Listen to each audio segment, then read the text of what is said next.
Seguimos en Nuevo Paradigma, ahora con la presencia de Silvina Dónola, que me acaba de entregar y de regalar un libro, ¿eh? Qué bueno, que me siento privilegiado, porque todavía, ¿ya está en venta el libro, Silvina? Sí, sí, sí, sí. Esta es la segunda edición. Oh, la segunda, muy bien, Sí, segunda sí, edición, sí, sí, sí, sí. ha sido muy consultado el libro de Silvina Dónola. Supongo que vos estabas muy contento de estar vos que te regaló el libro. Claro, ser o no ser arquitecto, humano o es más un libro. Sí, estás contento vos. Humano o autómata. Arquitecta Silvina Dónola. ¿El dibujito? Qué bueno está. Sí. No lo había, claro, vos no habías visto. Me No, parece. no vi para nada. Te vi en Facebook, que ponías algo, Ah, pero no te veía, digamos, no, el libro no sí. lo había visto. Está muy bueno este libro. ¿Esto se consigue en todas las librerías, No, Silvina? no, todavía no. Lo estoy vendiendo yo porque, digamos, la distribución es una distribución relativamente pequeña y como no está dentro de una editorial, Sí. entonces por ahora lo estoy vendiendo yo, estoy armando toda la estructura de venta, pero me pueden llamar, me pueden escribir y yo lo puedo hacer llegar. En un ratito, a las 7:30, de 7:30 a 8 más o menos, va a estar Hernán Viola, que es titular de Librería El Ojo. Sí, sí, sí, Así que sí, sí. también le puede comentar a Sí, él. sí, ya hablé Por con ahí se Hernán, pone- sí, Ah, sí, bueno, sí, sí, ya está, sí. ya están comunicados. Sí. Bueno, coméntame más o menos para la gente. Mm. Este libro, va a haber una charla esta semana, me enteré. Claro, el lunes va a estar la presentación formal, presencial, con la gente que quiera ir, que todavía no había hecho ninguna presentación de ese tipo. Siempre había hecho presentaciones radiales. De hecho, nosotros hicimos una Sí, sí. presentación radial. Vos me diste muchos espacios. Lo hice por tele y lo hice por medio escrito. Ujú. El lanzamiento del libro, la existencia del libro. Ahora lo voy a hacer presencial con una audiencia, digamos. ¿Dónde va a ser? Va a ser en Fundación Igualar, Ajá. que es Cerrito y Mitre, Ujú. este lunes a las 19:30. 19:30 Sí, horas. sí, Ahí va a estar la presentación formal. sí. Eso por un lado, está toda la gente invitada, Sí, por ¿verdad? supuesto. Para que la gente Sí, pueda sí. ir. Mm. ¿De qué trata el libro? ¿O cuál es la diferencia? ¿Cuál es el plus que tiene este libro? Que uno lo toma y dice, bueno, está escrito por una arquitecta, pero... Sí, es un libro con una mirada crítica sobre el arquitecto. Yo soy arquitecta, pero hago una crítica en función de los resultados que veo Ujú. que hacen mis pares en la ciudad. Y entonces hago una interpelación a esos resultados. O sea, por supuesto que el resultado es físico, pero está ejercido por una persona que tiene un sistema de ideas, una concepción, una mirada, y de acuerdo a esa mirada es que hace una arquitectura determinada, está entrenado Ujú. para hacer determinada intervención. Y de alguna manera yo observo eso, inclusive por la opinión de las personas con las que tengo contacto en mi vida, que por ser arquitecta me hacen comentarios. Y realmente yo siento mucha afinidad con esa mirada, que es una mirada no atravesada por la academia, vamos a decir. Es la mirada inocente, descontaminada en el sentido que no tienen una formación en arquitectura. Y yo, como arquitecta, como siempre hice una observación crítica, coincido en lo que observan. Sí. Por ejemplo, el acuario. Che, el acuario está todo bien. Yo no soy arquitecto, pero me parece un poco fría esa arquitectura. Es como un masacote de cemento puesto ahí.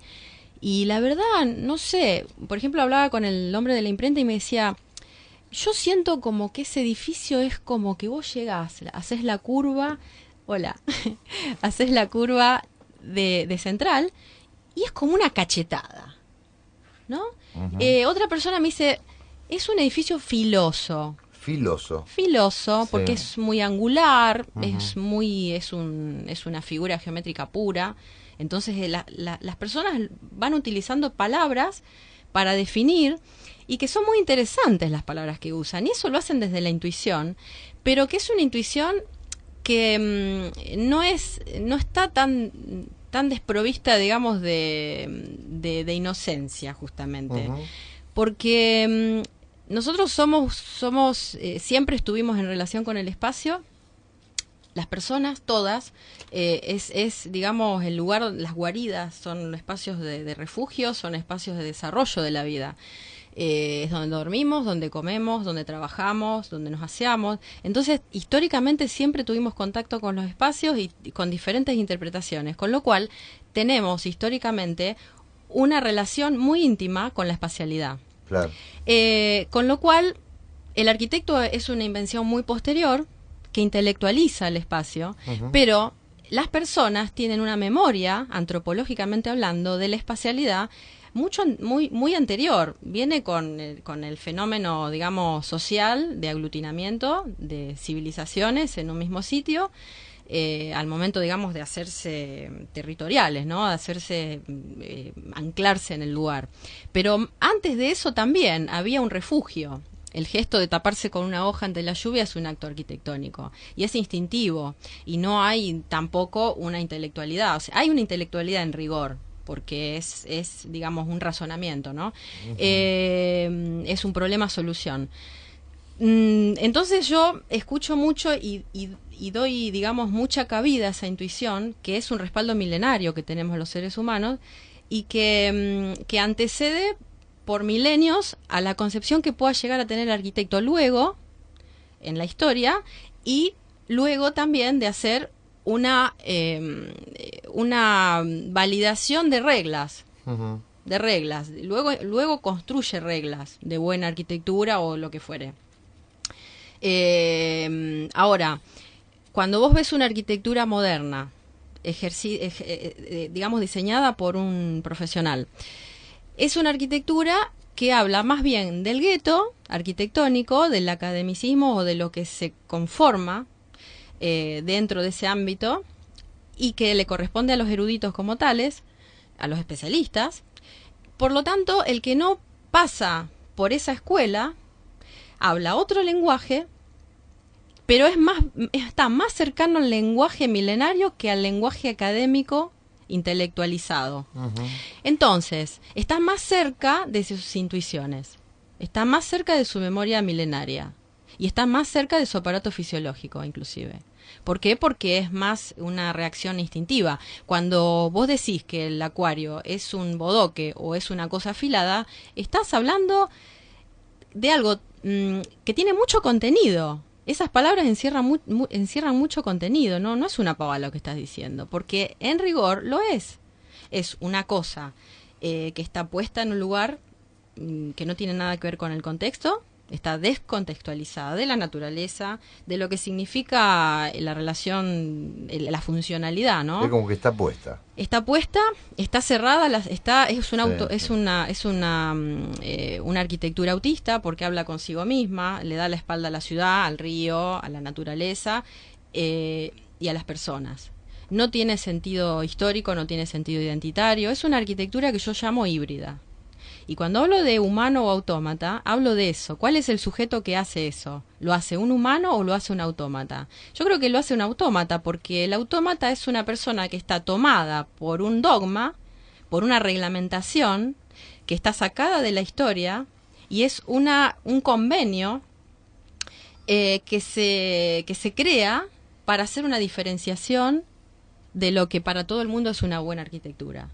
Entonces, cuando la gente dice eso, para mí es una opinión de peso, porque realmente yo, luego de sacarme el traje de arquitecta, sacarme el dogma y revisar todo esto, encuentro de que verdaderamente a mí lo que me sucedió es que empecé a investigar todas estas cuestiones por fuera de la arquitectura, desde las neurociencias, desde la biología, hasta desde la economía política, y de alguna manera hago contacto con físicos, matemáticos que vienen estudiando esta cuestión desde disciplinas que están por fuera justamente de la arquitectura, buscando una razón científica que demuestre por qué una arquitectura hace bien y por qué una arquitectura hace mal.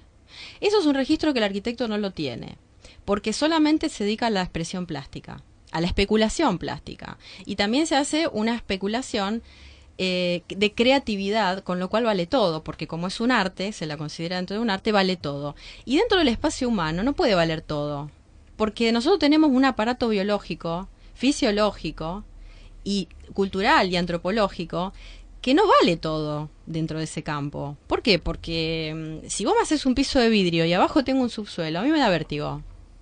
Me da vértigo, sencillamente. ¿Por qué? Porque mi aparato biológico de alerta hace que yo mire para abajo y, viste, me Bueno, da pero miedito. una de las trampas que ha tenido el posmodernismo justamente la consigna todo vale, ¿no? Claro. En ese todo Sí, vale sí. es como que... Por eso yo justamente, claro. todo vale, yo puedo mezclar lo que yo Exacto. quiero. Bueno, y no porque tengo el en cuenta- neoliberalismo se basa en romper las estructuras. Justamente porque habla sobre el libre mercado. El libre mercado es libre, es sin restricción. Entonces, la no restricción le permite hacer la caja libre, el fluido. Por eso Zygmunt Bauman le llama la modernidad líquida, porque Claro, la liquidez del dinero, la liquidez del fluido, y no lo sólido y lo establecido y digamos lo que está verificado que digamos tiene parámetros, o por lo menos está nomenclado, aceptado y que está probado. O sea, entra a jugar con eso. O sea, el libre mercado, el neoliberalismo se basa en eso, en la movilidad por eso destruye la figura del Estado, porque el Estado es un regulador y es el que pone condiciones. Es el que pone condiciones no solo de la fluctuación, sino también de la territorialidad, la soberanía. Entonces, fíjate cómo empieza a haber un montón de aspectos que la arquitectura es muy afín y de alguna manera es una radiografía del sistema mundo que nos rige. Cuando empieza el movimiento moderno, en los primeros años del siglo pasado, donde se crea la escuela que de alguna manera baja línea de cómo se tiene que hacer arquitectura, comienza una arquitectura completamente desterritorializada, sin cultura, transversal a todo el planeta, y que vos ves esa misma arquitectura en cualquier lado, que yo lo pongo en el libro. Hay muchas imágenes. Y eso hace a la deculturación de la arquitectura. ¿Por qué? Porque la arquitectura que está en cada parte del planeta, que corresponde a determinada civilización, a cada continente y a cada cultura, empieza a ser fraguada, empieza a ser licuada. ¿Por qué? Porque esta arquitectura da legitimidad al sistema capitalista. Es una arquitectura, la arquitectura del movimiento moderno es una arquitectura capitalista. Es una arquitectura donde el padre de la arquitectura, ¿no?, que siempre se toman referentes, Le Corbusier habla de la máquina de habitar. Una máquina, eso refiere a la industria, refiere a la explotación, donde vos vas del trabajo a tu casa y de tu casa al trabajo. Una caja de habitar. De hecho, la arquitectura era eso, eran cajitas donde vos estabas y, bueno, alienación total.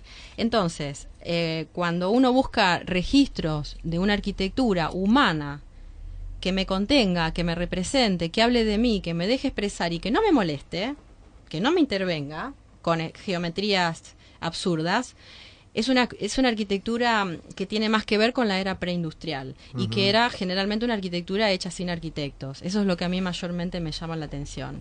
Donde surgía, se dice, de abajo hacia arriba, es decir, del pueblo hacia arriba, no de una bajada de línea del intelectual hacia abajo.